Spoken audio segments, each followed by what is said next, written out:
So today I met an Archbishop for the first time and I spoke to him. We was graced to have him at our cathedral for the Divine Liturgy. It was in English, that's why it's on a Saturday. We have the Greek ones on Sunday.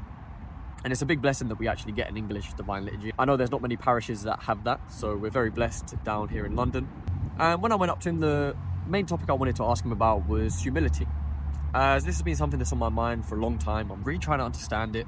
I'm yet to fully comprehend what humility is, but I mean, I'm only a year into Christianity. I'm only 5 months into going to an Orthodox church, so of course I'm not going to have all the answers.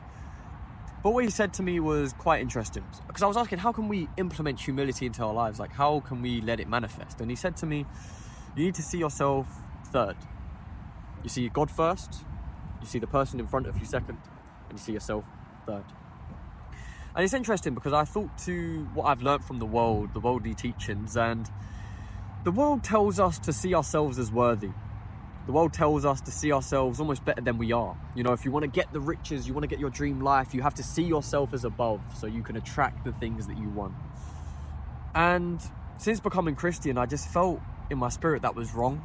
You know, seeing people as NPCs because you have more money than them or you have an online business always felt wrong to me. And it did put me in a bit of despair, because the only solution that people were giving me to my self-worth issue was to see yourself as better than you are. But I knew I wasn't worthy. I knew, and deep down I felt that way. Deep down I didn't feel worthy of anything. And I feel this conversation with him sealed something that I've been thinking about for a while, and that is, I'm not worthy. I'm not worthy of anything.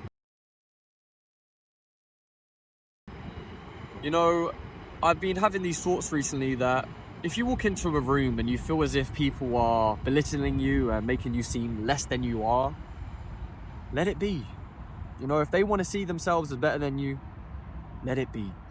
Because you're not going to beat pride with pride. Humility beats pride. And it's interesting that the one that's lower than pride is the one that triumphs pride. And this is something I've been realizing about God is not bound to logic. You know, people look at the crucifixion of Christ who aren't Christians and will say, your God died. Your God was defeated. But if you actually look a little deeper into that crucifixion, you begin to realize that that crucifixion was his coronation. He was crowned king as he was being mocked by the Jews.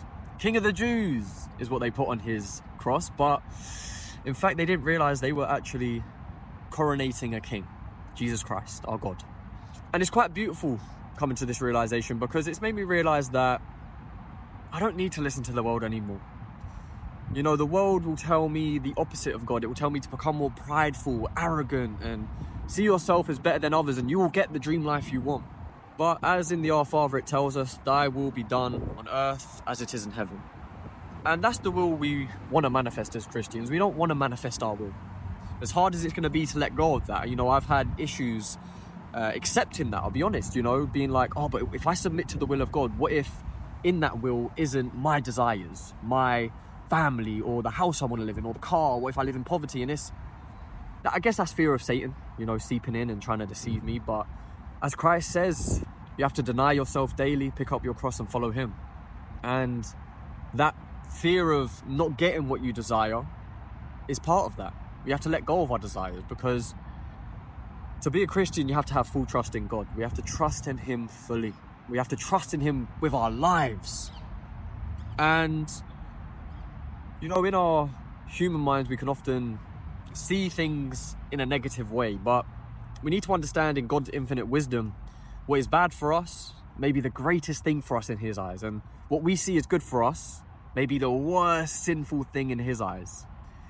And this is where the surrender comes in. We need to be in surrender at all times. And it's hard. It's so hard. I struggle with it all the time. But this is what I'm striving for, because I see it in the saints. The saints are they trust God so much. And they surrender to him because they trust in him. And we are to become like the saints because they were trying to become like Christ.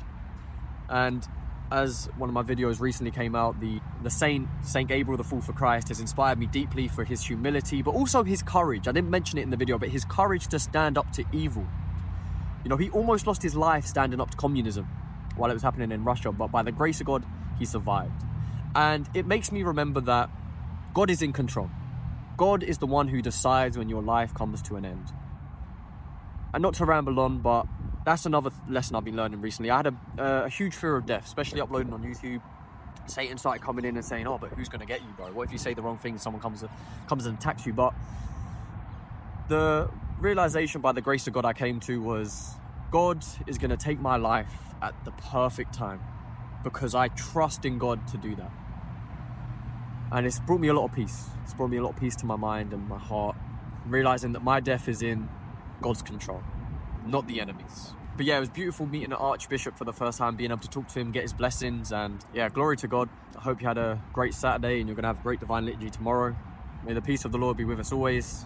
God bless.